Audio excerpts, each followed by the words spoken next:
এর লেকচারের টপিক হচ্ছে বেসিক্স অফ ম্যাক্রো ইকোনমিক্স এবং এই লেকচারের জন্য আমি মূলত ব্যবহার করেছি দুটি বই। একটি হচ্ছে স্যামুয়েলসনের ইকোনমিক্স আর ম্যানকিউয়ের প্রিন্সিপাল অফ ইকোনমিক্স। প্রথমেই আসি নমিনাল জিডিপি ক্যালকুলেশনের একটি ম্যাথ নিয়ে।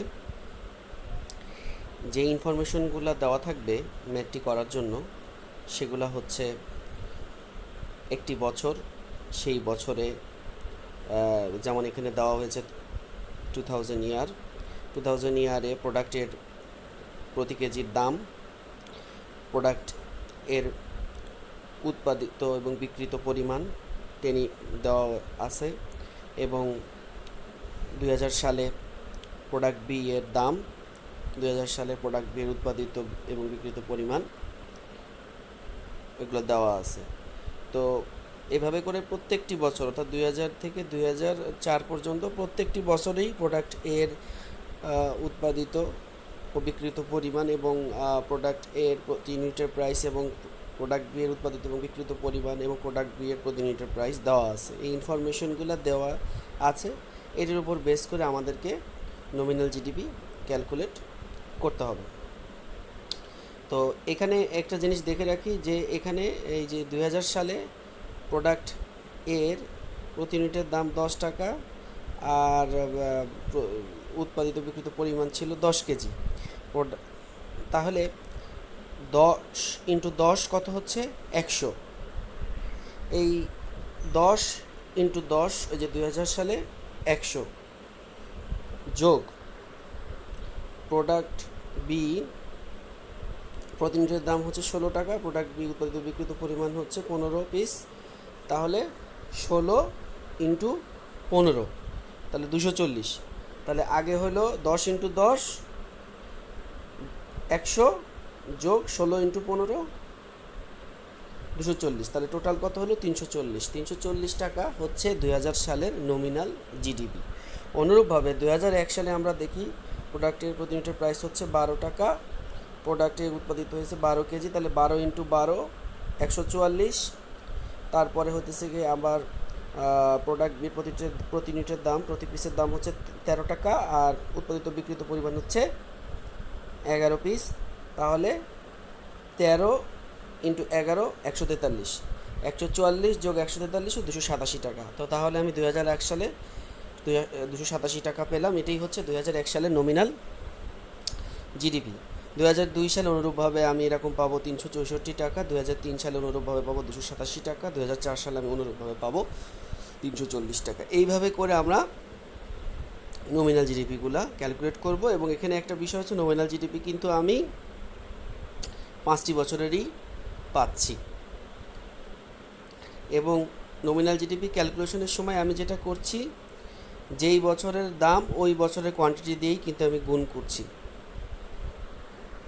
এটা একটু মাথায় রাখবো এই আর কি। আচ্ছা, এরপরে আসি হচ্ছে আমরা রিয়েল জিডিপি ক্যালকুলেশন কিভাবে করব। রিয়েল জিডিপি ক্যালকুলেশনের ক্ষেত্রে কিন্তু আমাদের সেই একই ইনফরমেশনগুলো দেওয়া আছে, ওই সেম টেবিলটাই দেওয়া আছে। দেওয়ার পরে আমাকে বলছে রিয়েল জিডিপি ক্যালকুলেট করতে এবং আমাদেরকে বলে দিচ্ছে যে বেজ ইয়ারটা ধরে নিতে 2000, মানে 2000 সালকে আমাদেরকে বেজ ইয়ার ধরে নিতে হবে। একটা জিনিস মাথায় রাখতে হবে, রিয়েল জিডিপি ক্যালকুলেশনের জন্য কিন্তু অবশ্যই বেজ ইয়ারটা ধরে নিতে হবে। যদি বেজ ইয়ারটা বলে দেয় তাহলে তো ভালো কথা, সেটা আমরা নিব। আর যদি না বলে দেয় তাহলে আমরা মানে ধরে নিব যে ওই প্রথম বছর যেটা সেটাই হচ্ছে বেজ ইয়ার। মানে এখানে আমাদের 2000 থেকে 2004 সাল পর্যন্ত ডাটা দেওয়া আছে। যদি আমাদেরকে এখানে শুধু বলে দিত যে রিয়েল জিডিপি কত, তাহলে আমরা 2000কেই বেজ ইয়ার ধরে নিতাম। এখন আসি কিভাবে ক্যালকুলেট করব। এখানে বেজ ইয়ারের একটা বিষয় হলো যে যেটাকে আমাকে বেজ ইয়ার বলে দিবে বা যেটা আমি বেজ ইয়ার ধরে নিব সেই বছরের দামকে আমি বারবার বিবেচনা করব। এখানে দেখা যায় হচ্ছে প্রোডাক্টের প্রতি কেজির দাম 2000 সালে হচ্ছে 10 টাকা আর প্রোডাক্ট বির প্রতি পিসের দাম 2000 সালে হচ্ছে 16 টাকা।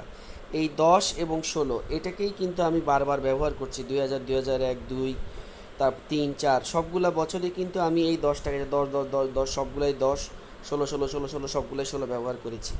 শুধু চেঞ্জ হয়েছে কোনগুলা? চেঞ্জ হয়েছে হচ্ছে আমাদের কোয়ান্টিটিগুলা। যেমন 2000 সালে 10 টাকা প্রতি ইউনিটের দাম এর, আর এ তৈরি হয়েছিল 10 পিস, তাহলে 10 × 10 100 যোগ 2000 সালে হতেছে গিয়ে প্রতি ইউনিট বি এর দাম হচ্ছে 16 টাকা, আর প্রতি বি তৈরি হয়েছিল 15 ইউনিট, তাহলে 16 × 15 হচ্ছে 240, তাহলে 100 যোগ 240 হচ্ছে 340 টাকা। আচ্ছা, এখানে একটু মাথায় রাখতে হবে যে এই 340 টাকা কিন্তু গেল আর নমিনাল জিডিপির ক্ষেত্রেও আসছিল। এটার নিয়ম যে বেজ ইয়ার যেই বছরের হবে সেই বছরের নমিনাল আর রিয়েল জিডিপি সমান হবে। যেহেতু 2000 সালে আমরা বেজ ইয়ার ধরেছি, সেহেতু 2000 সালে নমিনাল জিডিপি এবং রিয়েল জিডিপি সমান হয়ে গেছে। এইবার আসি 2001 সালে। 2001 সালে আমরা এখন আর দামের দিকে খেয়াল করবো না, দেখবো কোয়ান্টিটি এ কী আছে আর বি কী আছে। তো 2001 সালে কোয়ান্টিটি এ আছে 12 আর কোয়ান্টিটি বি আছে হচ্ছে 11। আর 2000 সালে এ এর প্রাইস হচ্ছে 10 আর 2000 সালে বি এর প্রাইস হচ্ছে 16। তার মানে 10 × 12 হবে, এই যে 10 × 12 যোগ যোগ হচ্ছে 16 × 11, যোগ হচ্ছে 16 × 11, 10 × 12 হচ্ছে 120 আর 16 × 11 হচ্ছে 176, 120 আর 176 যোগ করলে 296। অনুরূপভাবে 2002 সালে যদি আমরা খেয়াল করি, 2002 সালে আমার দামের দিকে এখন খেয়াল করার দরকার নেই, কোয়ান্টিটির দিকে খেয়াল করলে হচ্ছে 13 একটা পাচ্ছি এর ক্ষেত্রে, আর বি এর ক্ষেত্রেও 13 পাচ্ছি। তো আমার তাহলে 10-এর সাথে 2000 সালের যে প্রাইসের সেটা 10-এর সাথে 13 গুণ যাবে, সেটা হবে 130, আর ওইদিকে বিয়ের ক্ষেত্রে 16-র সাথে গুণ যাবে হচ্ছে 13, সেটা হবে 208। তাহলে 130 যোগ 208 হচ্ছে 338 টাকা। এই 338 টাকা হচ্ছে 2002 সালের রিয়েল জিডিপি। তো এইভাবে করে আমি 2003 2004 বের করব। তার মানে আমি 5টি বছরেরই, অর্থাৎ 2000 থেকে 2004 পর্যন্ত 5টি বছরের রিয়েল জিডিপি পাবো। এখানে দেখা যাবে যে রিয়েল জিডিপি শুধুমাত্র নমিনাল জিডিপি সমান হয়ে গেছে শুধুমাত্র 2000 সালে, এবং এটাই নিয়ম যে বেজ ইয়ারে অবশ্যই নমিনাল আর রিয়েল জিডিপি সমান হবে। অন্য বছরগুলোতে রিয়েল জিডিপি নমিনাল জিডিপি আলাদা হতে পারে, সমানও হতে পারে, কিন্তু এটা কিন্তু বেজ ইয়ারে অবশ্যই সমান হবে। এটি হচ্ছে কথা। এই হচ্ছে আমার রিয়েল জিডিপির ম্যাথ।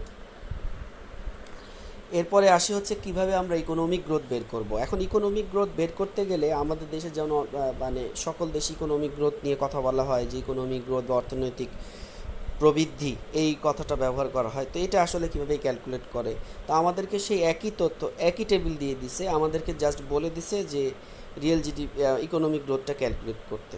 তো সেক্ষেত্রেও আমাকে বেজ ইয়ারটা বলে দিচ্ছে যে ইকোনমিক গ্রোথটা যদি ক্যালকুলেট করা হয় তাহলে বেজ ইয়ারটাকে যেন 2000 সালকে যেন বেজ ইয়ার হিসেবে আমরা ধরে নিই, এটা আমাদেরকে বলে দিচ্ছে। এখন যদি আমাদেরকে অনুরূপভাবে বলে না দেয়, যে আমাদেরকে যদি শুধু বলে ইকোনমিক গ্রোথ ক্যালকুলেট করো, তাহলে আমরা ওই প্রথমে যেই সালটা থাকবে সেটাকেই আমরা বেজ ইয়ার হিসেবে ধরে নিব। এখন আমরা দেখি কিভাবে করে এটা। তো আমরা রিয়েল জিডিপি কিন্তু আগেই ক্যালকুলেট করে রাখছি, যেমন 2000 সালে ক্যালকুলেট করে রাখছি 340, 2001 সালে আমরা 296, এগুলো আমরা আগের অঙ্কেই ক্যালকুলেট করছি, সেইগুলো রিয়েল জিডিপিগুলো এখানে লেখা হয়েছে। তো যেটা ইকোনমিক গ্রোথ সেটা হলো আসলে বর্তমান বছরের রিয়েল জিডিপি আগের বছরের তুলনায় কত পার্সেন্ট বাড়ছে বা কমছে, বা কত পার্সেন্ট চেঞ্জ হয়েছে, সেটাই আসলে রিয়েল জিডিপি। দেখি আমরা 2000 সালে কিন্তু আমি এখানে ইকোনমিক গ্রোথে নট অ্যাপ্লিকেবল লিখে রাখছি। 2000 সালে তো অ্যাকচুয়ালি রিয়েল জিডিপি আসছে মাত্র একটা, সেটা হচ্ছে 340 টাকা। আমাকে তো কম্পেয়ার করতে গেলে মিনিমাম 2টা রিয়েল জিডিপি লাগবে, সেজন্য আমরা 2000 সালে ইকোনমিক গ্রোথে নট অ্যাপ্লিকেবল লিখে রাখছি, মানে এখন আমরা ক্যালকুলেট করার মতো অবস্থা হয় নাই। 2001 সালে যখন আসছি তখন দেখছি 296 টাকা আমার রিয়েল জিডিপি হয়েছে। এখন 296 টাকা অ্যাকচুয়ালি 340 টাকা থেকে কত পার্সেন্ট বাড়ছে বা কমছে। তো এখানে আমরা দেখতে পাচ্ছি যে 340 টাকায় চেঞ্জ হয় হচ্ছে 296 মাইনাস 340 টাকা, 1 টাকায় চেঞ্জ হয় 296 মাইনাস 340 ডিভাইডেড বাই 340 টাকা, 100 টাকায় চেঞ্জ হয় 296 মাইনাস 340 ইন্টু 100 ডিভাইডেড বাই 340 টাকা, যেটা কিনা -12.94%। তাহলে এই যে -12.94% মানে ইকোনমিক গ্রোথ এখানে নেগেটিভ হয়েছে, অর্থাৎ 12.94% কমছে আগের বছরের তুলনায় রিয়েল জিডিপি। এটাই হচ্ছে 2001 সালের ইকোনমিক গ্রোথ। অনুরূপভাবে 2002 সালের ইকোনমিক গ্রোথ দেখতে পাচ্ছি পজিটিভ, সেটা হচ্ছে 14.19%। 2003 সালে হচ্ছে আবার নেগেটিভ হয়ে গেছে, সেটা হচ্ছে -10.65%। 2004 সালে আবার পজিটিভ ইকোনমিক গ্রোথ দেখতে পাচ্ছি, সেটা হচ্ছে 2.65%। এখানে অ্যাকচুয়ালি আমরা জটিল কিছু না, এখানে আমরা জাস্ট 2001 সালে যখন ক্যালকুলেট করছি দেখছি 296 340 থেকে কত পার্সেন্ট বড় বা ছোট। 2002 সালে যখন ইকোনমিক গ্রোথ ক্যালকুলেট করে তখন দেখছি 338 296 থেকে কত পার্সেন্ট বড় বা ছোট। 2003 সালে যখন ক্যালকুলেট করছি ইকোনমিক গ্রোথ তখন দেখছি যে 338 থেকে কত পার্সেন্ট বড় বা ছোট। 2004 সালে যখন ইকোনমিক গ্রোথ ক্যালকুলেট করছি তখন দেখছি 302 থেকে কত পার্সেন্ট বড় বা ছোট। এগুলোই হচ্ছে আমার ইকোনমিক গ্রোথ, অর্থাৎ রিয়েল জিডিপির কত পার্সেন্ট চেঞ্জ হচ্ছে সেটাই অ্যাকচুয়ালি হচ্ছে আমাদের ইকোনমিক গ্রোথ। এভাবে করে আমরা ইকোনমিক গ্রোথের ক্যালকুলেশন আমরা ইনফ্লেশন রেট ক্যালকুলেশনের জন্য আমাদের সেই আগের টেবিলটাই দেওয়া হয়েছে এবং এখানে বলা হয়েছে 2000 সাল হচ্ছে বেজ ইয়ার। এই টেবিলটা কিন্তু ঠিক আমাদের আগেরটাই। এটা ক্যালকুলেশনের জন্য আমাদের যেটা করা লাগবে সেটা হচ্ছে যে আমাদেরকে নমিনাল রিয়েল জিডিপি বের করতে হবে, যেটা অলরেডি আমরা বের করছি আগে এখানে। তারপরে জিডিপি ডিফ্লেটর বের করতে হবে। জিডিপি ডিফ্লেটরটা কীভাবে বের করব, যেমন প্রত্যেক বছরে নমিনাল জিডিপিকে রিয়েল জিডিপি দিয়ে ভাগ দিয়ে 100 দিয়ে গুণ করলে আমরা রিয়েল জিডিপিটা আমরা জিডিপি ডিফ্লেটরটা পাবো। যেমন 2000 সালের নমিনাল জিডিপি ছিল হচ্ছে 340 টাকা, রিয়েল জিডিপি ছিল 340 টাকা। 340/340 ইন্টু 100, তাহলে 2000 সালের জিডিপি ডিফ্লেটর হচ্ছে 100। 2001 সালে নমিনাল জিডিপি ছিল হচ্ছে 287 টাকা, রিয়েল জিডিপি ছিল 296 টাকা, তাহলে 287/296 ইন্টু 100, 96.96 টাকা, 96.96, এটা হচ্ছে জিডিপি ডিফ্লেটর। 2002 সাল অনুরূপভাবে 107.69, 2003-এ 95.03, 2004-এ 109.68। এইগুলো হচ্ছে জিডিপি ডিফ্লেটর সবই। এখানে একটা জিনিস উল্লেখ্য যে বেজিয়ার যেটাকে বলা হবে সেই বেজিয়ার টাতে কিন্তু সবসময় জিডিপি ডিফ্লেটর থাকবে 100, বাকিগুলাতে ভিন্ন হতে পারে বা একও হতে পারে, কিন্তু অবশ্যই ইয়াতে বেজিয়ারে জিডিপি ডিফ্লেটর 100 হবে। তো জিডিপি ডিফ্লেটরটা ক্যালকুলেট করা হয় অ্যাকচুয়ালি ওভারঅল প্রাইস লেভেল বোঝানোর জন্য। যেমন এই সালগুলাতে ওভারঅল প্রাইস লেভেল কী ছিল, গড়পত্তা প্রাইস, সেগুলো অ্যাকচুয়ালি জিডিপি ডিফ্লেটর দিয়ে বোঝা যায়। ইনফ্লেশন রেট ক্যালকুলেশনের জন্য আমার ইনফ্লেশন রেটটা ক্যালকুলেশনের জন্য আমার দরকার হচ্ছে এই যে বর্তমান বছরের ইনফ্লেশন বর্তমান বছরের জিডিপি ডিফ্লেটর বা ওভারঅল প্রাইস লেভেল আগের বছরের জিডিপি ডিফ্লেটর বা ওভারঅল প্রাইস লেভেল থেকে কত পার্সেন্ট বেশি বা কম বা কত পার্সেন্ট চেঞ্জ হচ্ছে, সেটাই আসলে ইনফ্লেশন রেট। যেমন হচ্ছে 2000 সালে আমরা তো আসলে ইনফ্লেশন রেট এখনও পাবো না, কারণ ইনফ্লেশন রেট বের করতে গেলে তো আমাদের অ্যাটলিস্ট 2টা বছরের প্রাইস লেভেল লাগবে। সে কারণে 2000 সালে আমরা নট অ্যাপ্লিকেবল লিখে রাখছি। 2001 সালে যেটা দেখা যাচ্ছে সেখানে হচ্ছে কি 96.96 হচ্ছে আমাদের জিডিপি ডিফ্লেটর, আগের বছর ছিল 100, তাহলে আমার 100তে পরিবর্তন হয় 96.96 মাইনাস 100 ডিভাইডেড বাই 100, না 100তে পরিবর্তন 96.96 মাইনাস 100, একই পরিবর্তন 96 মাইনাস 100 ডিভাইডেড বাই 100, 100তে পরিবর্তন হয় 96 মাইনাস 100 ডিভাইডেড বাই 100 ইন্টু 100, এখানে এত পার্সেন্ট মানে -3.404% হচ্ছে আমার ইনফ্লেশন রেট হচ্ছে 2001। 2002 সালে অনুরূপভাবে আমরা 107.96 থেকে কত পার্সেন্ট বেশি বা কম সেটা বের করছি এবং সেটা দেখছি 11.07% বেশি। 2003 সালে 95.03, 107.69 থেকে কত পার্সেন্ট বেশি বা কম সেটা দেখার চেষ্টা করছি এবং সেখানে আমরা দেখছি -11.76%, মানে কমছে। আর 2004 সালে হতেছে 109.68, 95.03 থেকে 15.42% বাড়ছে। তো এই যে -3.04%, 11.07%, -11.76%, 15.42%, এগুলা সবই আসলে ইনফ্লেশন রেট। ইনফ্লেশন রেট মানে হচ্ছে মুদ্রাস্ফীতি। এবার আসি হচ্ছে এতক্ষণ ধরে আমরা সবগুলো অঙ্ক করলাম, এখন অঙ্কগুলো করে আমরা কিছুটা কনসেপ্ট ডেভেলপ করছি। এখন আমরা আসি আসলে সংজ্ঞাতে, বিভিন্ন ডেফিনেশনে। জিডিপি কাকে বলে? GDP is the market value. Market value মানে হচ্ছে কোয়ান্টিটি এবং প্রাইসকে গুণ। আমাদের নমিনাল বা রিয়েল জিডিপি সবগুলা যে ক্ষেত্রেই কিন্তু আমরা একটা কাজ করেছি কি, প্রাইসের সাথে কোয়ান্টিটি গুণ দিছি, তারপরে একটা দ্রব্যের, তারপরে যে আবার আরেকটা দ্রব্যের ক্ষেত্রে আবার প্রাইসের কোয়ান্টিটি গুণ দিছি। এই যে প্রাইস এবং কোয়ান্টিটির যে গুণ দেওয়া, এই গুণফলটাই হচ্ছে অ্যাকচুয়ালি মার্কেট ভ্যালু। তাহলে GDP is the market value of all final goods and services. Final কথাটা বলার অর্থ হচ্ছে যে যে সকল দ্রব্য বা সেবা আলটিমেটলি লাস্টে এসে কনজিউমাররা কিনে, অর্থাৎ কনজিউমাররা যেই দ্রব্য বা সেবা কিনে সেটাকে আমরা ফাইনাল গুডস অ্যান্ড সার্ভিস বলি। কনজিউমাররা যদি বাজার থেকে পাউরুটি কিনে তাহলে পাউরুটি হবে ফাইনাল গুডস। যদি কনজিউমাররা বাজার থেকে যে ময়দা কিনে তাহলে ময়দা হবে ফাইনাল গুডস, যদিও বা পাউরুটি ময়দা দিয়ে তৈরি হয়। ঠিক আছে, তার মানে যেইটা কনজিউমাররা বাজার থেকে যে কিনবে, যেটা ফাইনালি কনজিউমারের হাতে আসবে, সেগুলাই হচ্ছে ফাইনাল গুডস হিসাবে ট্রিট হবে।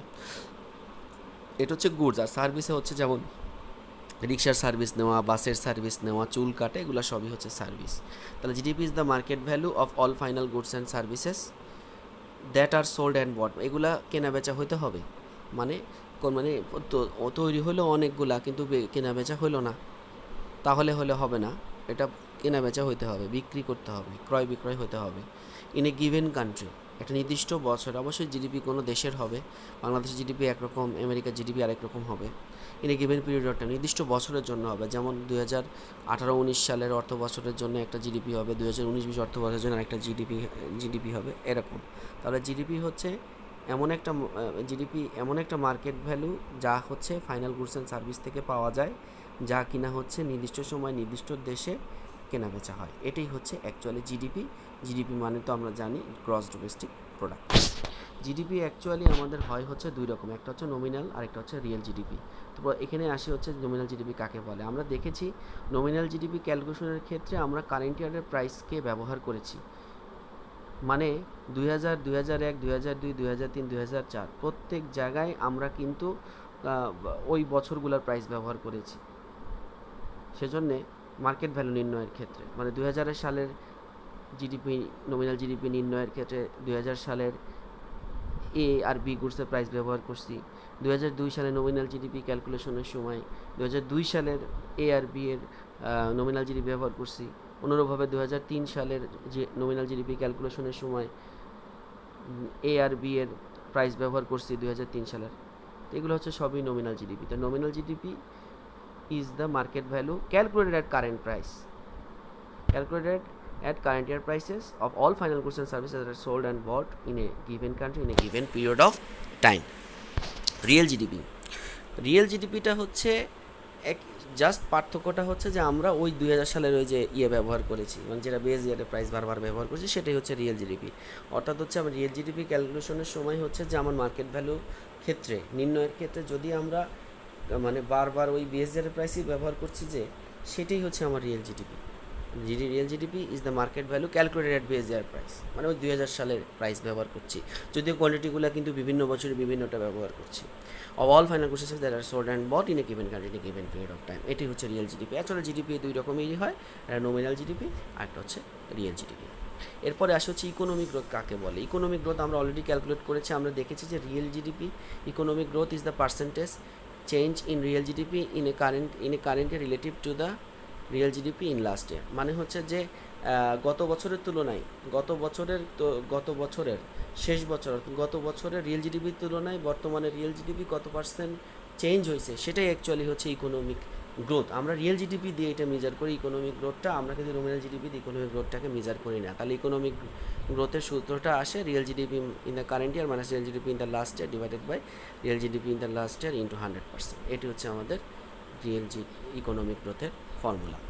এরপরে আসছে আমরা জিডিপি ডিফলেটর অলরেডি আমরা দেখেছি কারেন্ট ইয়ারের যেখানে একটা নির্দিষ্ট বছরে বা একটা কারেন্ট ইয়ারের নমিনাল আর রিয়েল জিডিপির যে মানে রেশিও বা ভাগফল, সেটাই আসলে আমাদের হচ্ছে জিডিপি ডিফলেটর। আমরা ইনফ্লেশন রেট ক্যালকুলেশনের সময় অলরেডি জিডিপি ডিফলেটর কীভাবে ক্যালকুলেট করতে সেটা আমরা দেখেছি। নমিনাল জিডিপিকে আমরা রিয়েল জিডিপিতে ভাগ করেছি একই বছরে, 2000 সালের নমিনাল 2000 সালের রিয়েল জিডিপিতে ভাগ করছি, তারপরে যে 100 দিয়ে গুণ দিছি, তারপরে আবার 2001 সালে নমিনাল রিয়েল জিডিপিতে ভাগ করছি, তারপরে 100 দিয়ে গুণ দিছি। এগুলো হচ্ছে আমাদের জিডিপি ডিফলেটর। নমিনাল রিয়েল জিডিপিতে ভাগ করলে সেটা আমরা যেটা পাই সেটা জিডিপি। আমরা 100 দিয়ে গুণ করে রাখি, যেহেতু আমাদের এটার কোনো একক নাই, 100 দিয়ে জন্য আমরা গুণ করে রাখি। অবশ্যই খেয়াল রাখতে হবে জিডিপি ডিফলেটর কিন্তু কোনো পার্সেন্ট না, জিডিপি ডিফলেটর কোনো পার্সেন্ট না, এটার কোনো একক নাই, এটার কোনো পার্সেন্টেজও নাই, এটা জাস্ট একটা নাম্বারই। যেমন আমরা 100 পেয়েছি, 96.96 পেয়েছি আগের অঙ্কগুলোতে, সেটা জিডিপি ডিফলেটর দিয়ে অ্যাকচুয়ালি একটা দেশের সকল দ্রব্য বা সেবার ওভারঅল প্রাইস লেভেলটা বোঝা যায় জিডিপি দিয়ে, এটাকে রিপ্রেজেন্ট করে ওভারঅল প্রাইস লেভেলকে। তারপরে আসি হচ্ছে ইনফ্লেশন, মানে মুদ্রাস্ফীতি কাকে বলে। মুদ্রাস্ফীতি হচ্ছে, ইনফ্লেশনটা হচ্ছে যে যখন এক ওভারঅল প্রাইস লেভেল বা দেশের ওভারঅল প্রাইস লেভেল কন্টিনিউয়াসলি বাড়তে থাকে, তখন আমরা এটাকে বলি ইনফ্লেশন। মানে কন্টিনিউয়াসলি বিষয়টা খুবই ইম্পর্টেন্ট, মানে হচ্ছে যে আজকে জিনিসপত্রের দাম আজকের ডেটে যেরকম, আগামী ডেটে অর্থাৎ আগামীকালকে যদি এর থেকে বেশি হয় কিন্তু পরশু দিন আবার কমে যায়, তাহলে কিন্তু এটা কন্টিনিউয়াসলি বাড়লো না, তখন কিন্তু আমরা এটাকে ইনফ্লেশন বলতে পারবো না। তার মানে আমাকে কন্টিনিউয়াসলি বাড়তে হবে, মানে যদি সেটা বাড়ে তাহলে আমি এটাকে ইনফ্লেশন বলতে পারবো। যদি একদিনের জন্য বা 2 দিনের জন্য বাড়ে পরে আবার কমে যায়, তাহলে ওটাকে আমি ইনফ্লেশন বলবো না। ডিফ্লেশন হচ্ছে ইনফ্লেশনের উল্টা, যেটা বাংলায় বলে মুদ্রা সংকোচন। যদি কন্টিনিউয়াসলি জিনিসপত্রের দাম কমে যায় তখন আমরা এটাকে বলি হচ্ছে ডিফ্লেশন। ইনফ্লেশন রেটটা হচ্ছে যে আমার আগের বছরের প্রাইস লেভেলের তুলনায় এই বছরের প্রাইস লেভেলের কত পার্সেন্ট চেঞ্জ হয়েছে, সেটাই হচ্ছে আমার actually inflation rate. Inflation rate হচ্ছে আগের বছরের প্রাইস লেভেলের তুলনায় কারেন্ট ইয়ারের প্রাইস লেভেল কত পার্সেন্ট চেঞ্জ হয়, সেটা হচ্ছে ইনফ্লেশন রেট। ইনফ্লেশন রেটের ফর্মুলা এখানে দেওয়া আছে। ইনফ্লেশন রেটটা যদি পজিটিভ হয় তার মানে হতেছে অবশ্যই প্রাইস লেভেল বর্তমানে আগের থেকে বেশি, তার মানে এখানে ইনফ্লেশন হয়েছে। আর যদি ইনফ্লেশন রেটটা যদি নেগেটিভ হয় তাহলে আমরা এটা বলতে পারি যে হ্যাঁ এখানে ডিফ্লেশন হয়েছে। অর্থাৎ ইনফ্লেশন রেটের ফর্মুলাতে পজিটিভ কোনো মান আসলে আমরা এটাকে বলবো ইনফ্লেশন, আর নেগেটিভ মান আসলে এটাকে বলবো ডিফ্লেশন। তার মানে আমরা আগের অঙ্কগুলোতে কিন্তু আমরা দেখেছি নেগেটিভ মানও পেয়েছি, সেই নেগেটিভ মানগুলো হচ্ছে ডিফ্লেশন, পজিটিভ মানও পেয়েছি, সেগুলো হচ্ছে আমাদের ইনফ্লেশন। এই হচ্ছে আমাদের ইনফ্লেশনের সংজ্ঞা। এরপরে আসি হচ্ছে কর্মজীবী মানুষ কাকে বলে, বা হু আর এমপ্লয়েড পিপল, কাদেরকে বলা যায় কর্মজীবী মানুষ। প্রথমে কথা হলো কর্মজীবী মানুষের হলো যে অবশ্যই তার বয়স 14 বছর বা তার বেশি হতে হবে বাংলাদেশের আইন অনুযায়ী, কারণ এর থেকে কম হয়ে গেলে তাকে চাইল্ড লেবার বলা হবে, আর চাইল্ড লেবার কিন্তু ব্যান্ড। দ্যাটস ওয়াই 14 বছর বা ন্যূনতম 14 বছর বা 14 বছরের বেশি হতে হবে বয়স। তারপর হতেছে গিয়ে সপ্তাহে অন্তত 1 ঘন্টা কাজের জন্য সে টাকা পায় এরকম হতে হবে। আর যদি কোনো কারণে দেখা গেল যে টাকা নাও পায়, ফ্যামিলি বিজনেসে অনেকে আছে যে কাজ করে কিন্তু টাকা পাচ্ছে না, সেক্ষেত্রে তাকে সপ্তাহে মিনিমাম 15 ঘন্টা ব্যয় করতে হবে ন্যূনতম, তাহলে তাকে এমপ্লয়েড বলা যাবে। আবার হচ্ছে অনেকেই আছে হচ্ছে কাজে আছে বাট কোনো কারণে, ব্যক্তিগত কারণে বা কোনো কারণে ওয়ার্কিং স্টেশনে বা ফার্মে নাই, ছুটিতে আছে। যেমন হতে পারে যে কোনো একটা অফিসিয়াল ট্যুরে গেছে, হতে পারে সে অসুস্থ, এরকম কোনো কারণে সে বর্তমানে অফিসে যাচ্ছে না, কিন্তু অফিসে বা ওই ফার্মের সাথে সে যুক্ত আছে, তাকেও এমপ্লয়েড বলা যাবে। এই হচ্ছে এমপ্লয়েড পিপলের বৈশিষ্ট্য। আনএমপ্লয়েড পিপলের বৈশিষ্ট্য ক্ষেত্রে একটা বিষয় গুরুত্বপূর্ণ, সেটা হচ্ছে যে এখানেও বয়স হতে হবে কিন্তু 14 বছর বা 14 বছরের বেশি, মিনিমাম 14 বছর হতে হবে।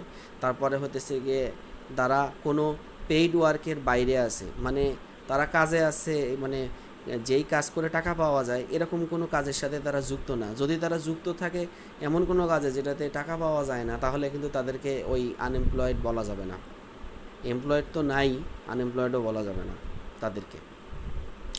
মানে তাদেরকে অবশ্যই টাকা পাচ্ছে এরকম কোনো কাজ এর বাইরে থাকতে হবে।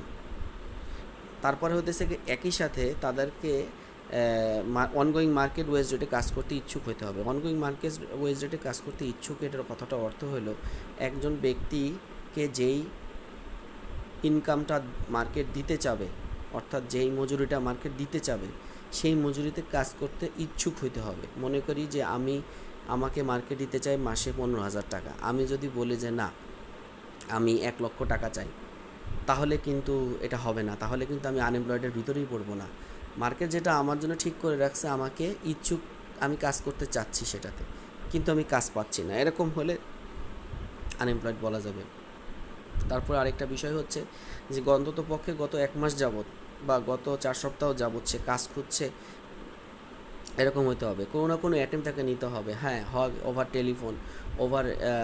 টেলিফোন বা কারোকে বলছে কাজের কথা, বা কোনো সার্কুলার দেখছে বা কোথাও অ্যাপ্লাই করছে, কিছু না কিছু অ্যাটেম্প নিতেই হবে অন্তত পক্ষে, বা গত 4 মাস যাবৎ এর ভিতরে কোনো না কোনো অ্যাটেম্প তাকে নিতে হবে। অন্ততপক্ষে 4 মাস যাবত অন্তত একটা অ্যাটেম্প হলেও নিছে গত 1 মাস যাবত, এর ভিতরে গত 1 মাসের ভিতরে, ন্যূনতম 1 মাসের ভিতরে অন্ততপক্ষে এরকম একটা অ্যাটেম্পটও নিচে এরকম হইতে হবে। অ্যাটেম্প নেয় নাই এরকম হলে হবে না।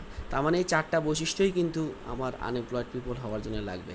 যেমন বয়সটাও লাগবে, তারপরে হতেছে গিয়ে কাজের বাইরে থাকতে হবে, তারপরে হতেছে গিয়ে তাকে যে বেতন দেওয়া হবে সেটাতে কাজ করতে ইচ্ছুক থাকতে হবে, এবং হচ্ছে যে অন্ততপক্ষে গত 4 মাসে অন্ততপক্ষে গত 1 মাসের ভিতরে অন্ততপক্ষে গত 1 মাসের ভিতরে কিছু না কিছু তাকে অ্যাটেম্প নিতে হবে কাজ করার জন্য।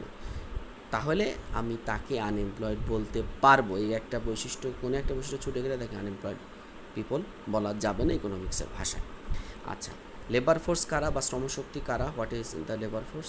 লেবার ফোর্স হচ্ছে এমপ্লয়েড আর আনএমপ্লয়েড পিপলের যে যোগফল, সেটাই হচ্ছে লেবার ফোর্স। অর্থাৎ হচ্ছে এতক্ষণ পর্যন্ত আমরা যে এমপ্লয়েড পিপল আর আনএমপ্লয়েড পিপল পড়লাম, তাদের দুজনকে যদি আমি যোগ করি তাহলে আমি লেবার ফোর্স পাবো। এরপরে আসি হচ্ছে আনএমপ্লয়মেন্ট রেট কাকে বলে। আনএমপ্লয়মেন্ট রেট হচ্ছে যে লেবার ফোর্সের কত পার্সেন্ট আনএমপ্লয়েড পিপল, সেটাই হচ্ছে আনএমপ্লয়মেন্ট রেট। মানে আমার লেবার ফোর্সে যদি থাকে 100 জন, এর ভিতরে যদি 80 জন আমাদের আনএমপ্লয়েড পিপল থাকে, তার মানে আমি বলতে পারি যে এখানে 80% হচ্ছে আমাদের আনএমপ্লয়মেন্ট রেট। এরপরে আসি হচ্ছে হোয়াট ইজ রিসেশন বা মন্দা কাকে বলে, অর্থনৈতিক মন্দা বা কাকে বলে।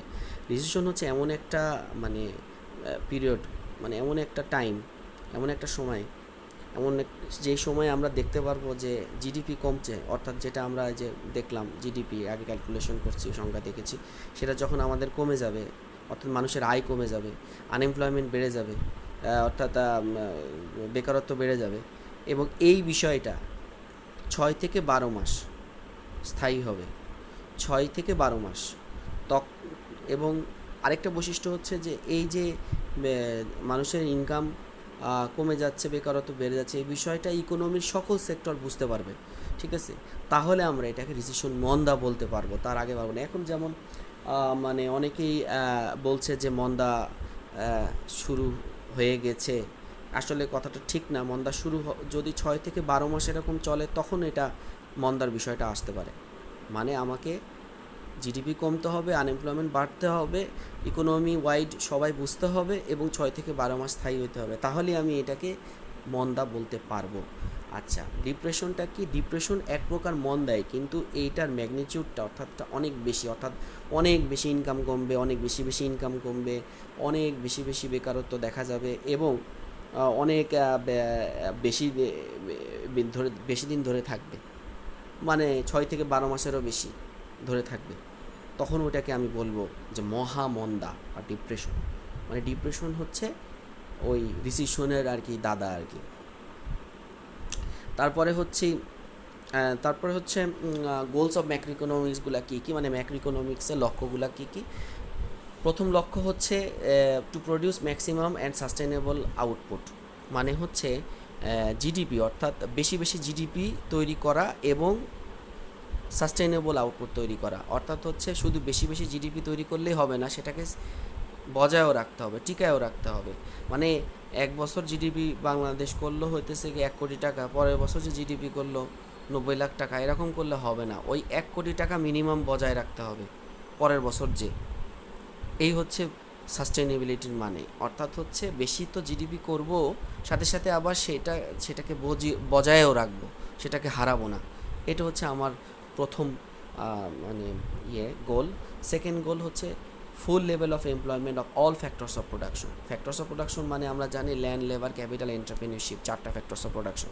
এই 4টা ফ্যাক্টরস অফ প্রোডাকশন যখন ইকোনমিতে ফুল এমপ্লয় থাকবে, অর্থাৎ সবাই যখন কাজ করবে, হ্যাঁ, মানে সবাই যখন ফুল ইউজ হবে, ল্যান্ড ফুল ইউজ হবে, লেবার ফুল ইউজ হবে, ক্যাপিটাল ফুল ইউজ হবে, এন্টারপ্রেনিউরশিপ ফুল ইউজ হবে, সবজন ফুল ইউজ হবে, তখন আমি বলবো যে ইকোনমিতে ফুল লেভেল অফ এমপ্লয়মেন্ট হয়েছে।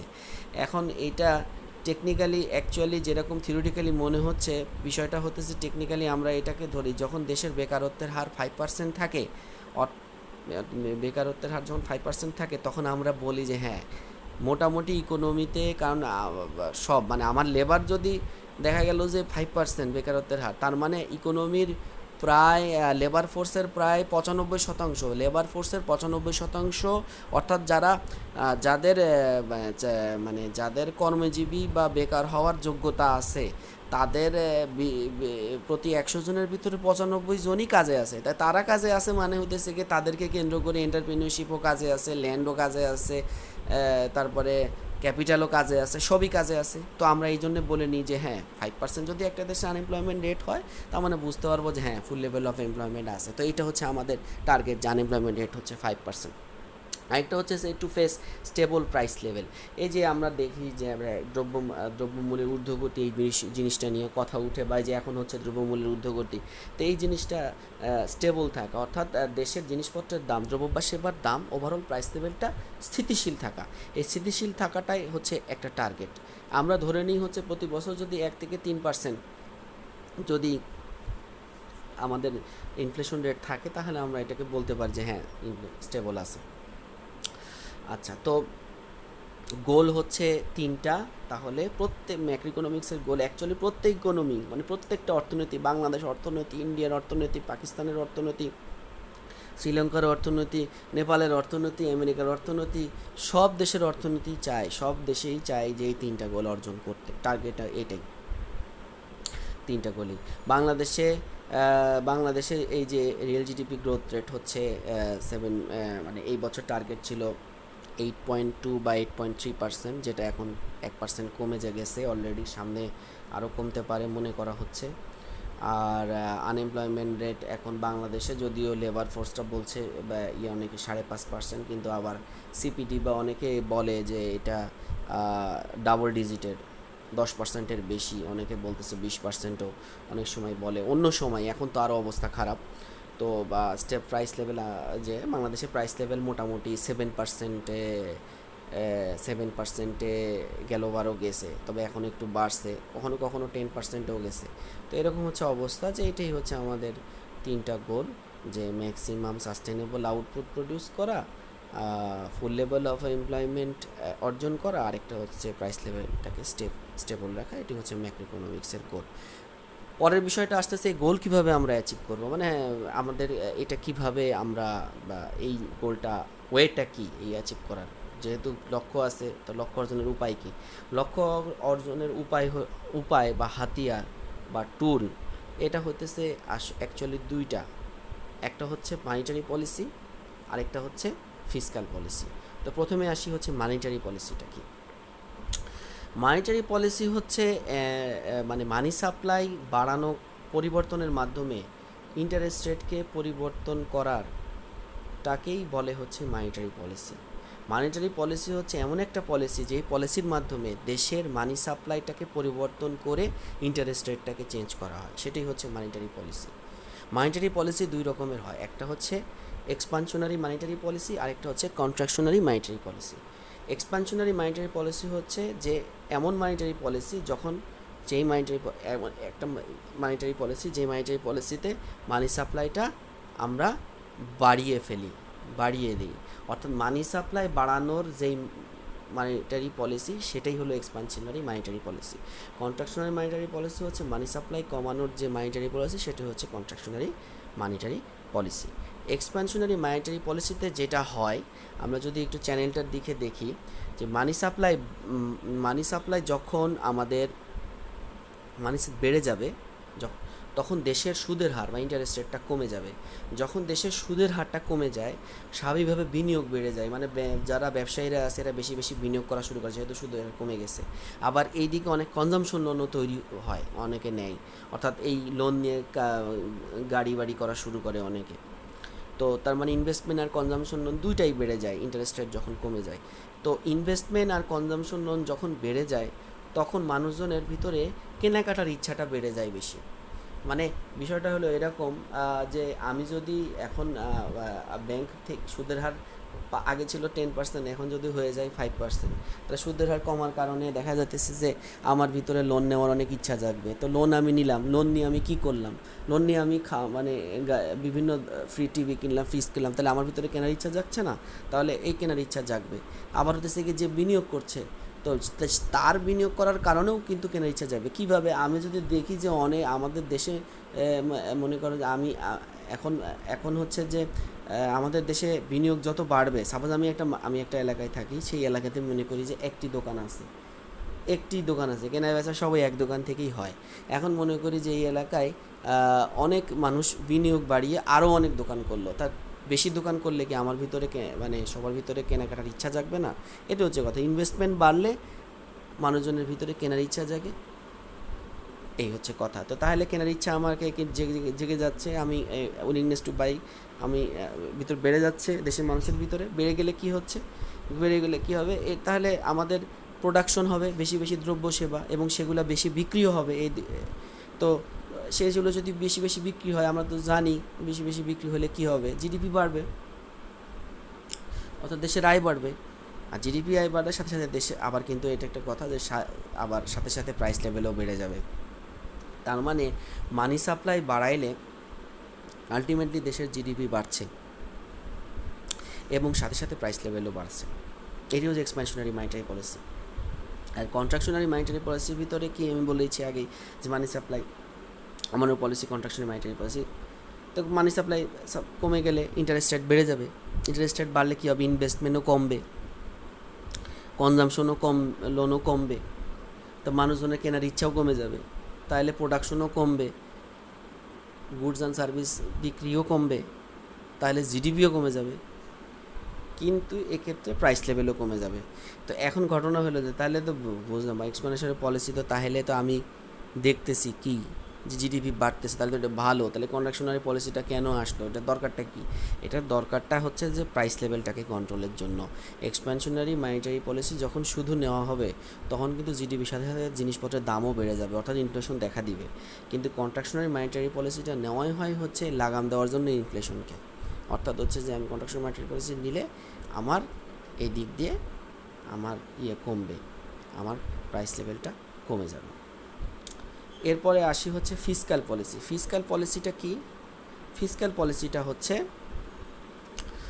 যখন সরকার যখন তার এই ব্যয়টা যখন পরিবর্তনের মাধ্যমে মানুষের যে কেনার আগ্রহ, জিনিসপত্র কেনার আগ্রহকে প্রভাবিত করে, ঠিক আছে, তখন আমরা এটাকে বলি হচ্ছে ফিসক্যাল পলিসি। অর্থাৎ সরকারি ব্যয়, অর্থাৎ প্রত্যেক বছর যে বাজেট দেয় সরকার বা সরকারি যত ব্যয় আছে, এই ব্যয়গুলা পরিবর্তনের দ্বারা মানুষজনের কেনার ইচ্ছাকে যখন পরিবর্তন করা হয়, তখন সেটাকে বলি আমরা ফিসক্যাল পলিসি। ফিসক্যাল পলিসি হচ্ছে অনুরূপভাবে দুই রকম হয়। একটা হচ্ছে এক্সপ্যানশনারি ফিসক্যাল পলিসি, আরেকটা হচ্ছে contractionary fiscal policy. Expansionary fiscal policy কোনটা? যখন সরকারি ব্যয় বাড়ানো হয় তখন আমরা সেটাকে বলি হচ্ছে এক্সপ্যানশনারি ফিসক্যাল পলিসি, আর সরকারি ব্যয় যখন কমানো হয় তখন আমরা এটাকে বলি কন্ট্রাকশনারি ফিসক্যাল পলিসি। তো কিভাবে এটা চ্যানেলটা ওয়ার্ক করে সেটা একটু দেখি। সরকার যখন গুডস অ্যান্ড সার্ভিসের পেছনে ব্যয়টা যখন বাড়িয়ে দেয়, তখন কি হয়? কিভাবে ব্যয় বাড়ায়? সাপোজ বেশি বেশি ব্রিজ বানায়, বা বেশি বেশি রেলওয়ে করে, বা দেখা গেল যে ফ্লাইওভার বেশি বেশি করে, এইগুলো করার মাধ্যমে ব্যয় বাড়াইতে পারে।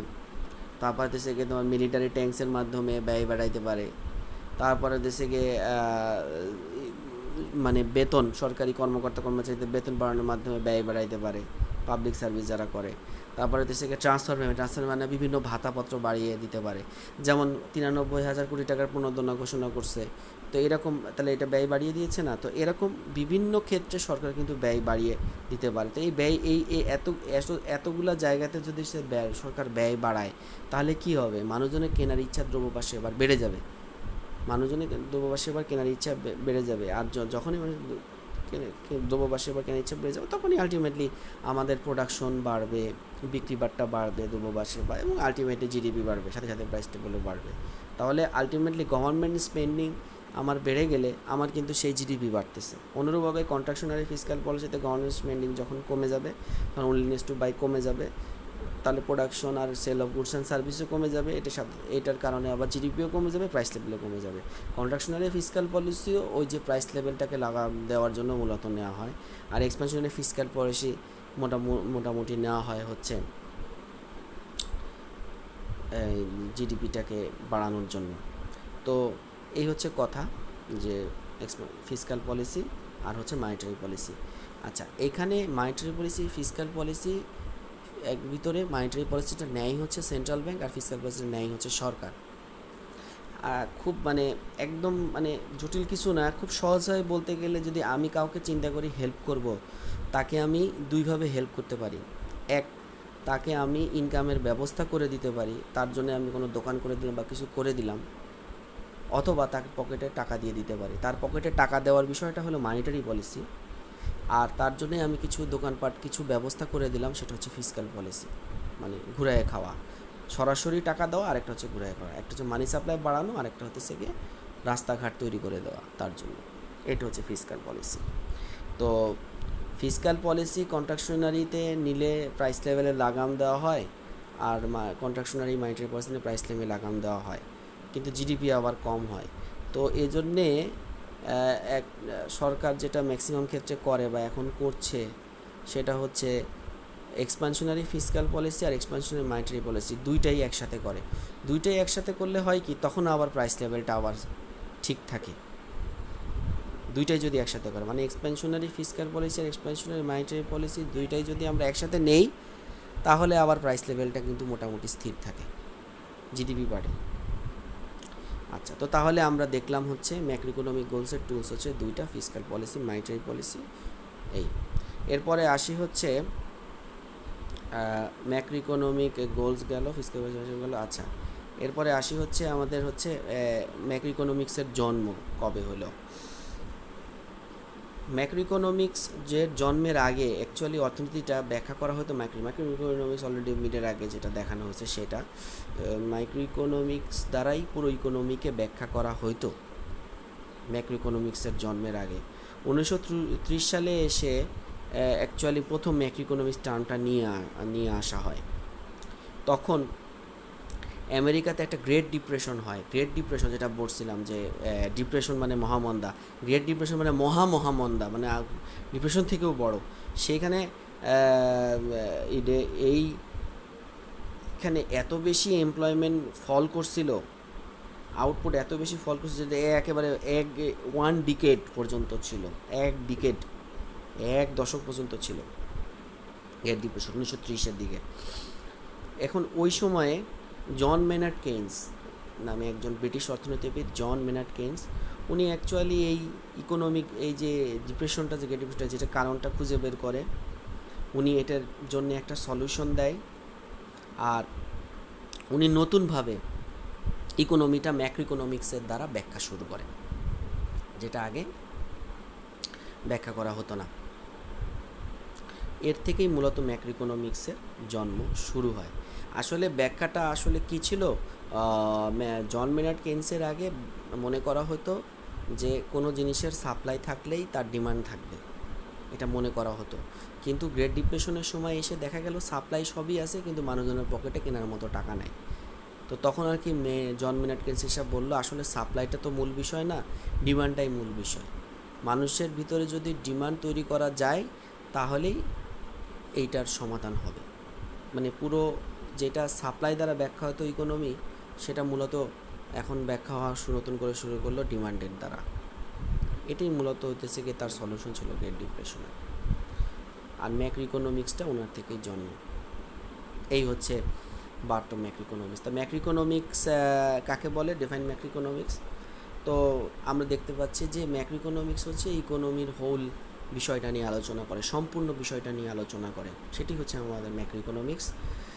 ম্যাক্রো ইকোনমিক্স অ্যাকচুয়ালি যে তিনটা জিনিস যেটা আমরা গোলে বলেছি, রিয়েল জিডিপি, তারপরে হচ্ছে যে ইনফ্লেশন রেট, আর একটা হচ্ছে আনএমপ্লয়মেন্ট, ইনফ্লেশন, আনএমপ্লয়মেন্ট, বেকারত্ব, আয়, বেকারত্ব, আয়, মুদ্রাস্ফীতি আর বেকারত্ব, এই বিষয়গুলো নিয়ে, এই বিষয়গুলোর মধ্যকার কীভাবে নির্ণয় করতে হবে, ডিটারমিনেশন, এই বিষয়গুলো কিভাবে পরিবর্তিত হয় সেইটা, এবং এদের মধ্যকার সম্পর্ক, আন্তঃসম্পর্ক, এই তিনটা বিষয়ের ভিতরে, এগুলো নিয়েই মূলত ম্যাক্রো ইকোনমিক্স আলোচনা করে।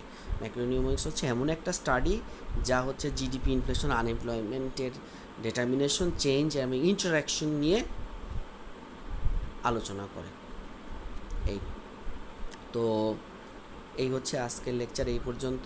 থ্যাংক ইউ ভেরি মাচ সবাইকে। আমার সাথে থাকার জন্য। সবাই নিরাপদে থাকবা, সুস্থ থাকবা, সবার জন্য দোয়া করবা। আল্লাহ হাফেজ।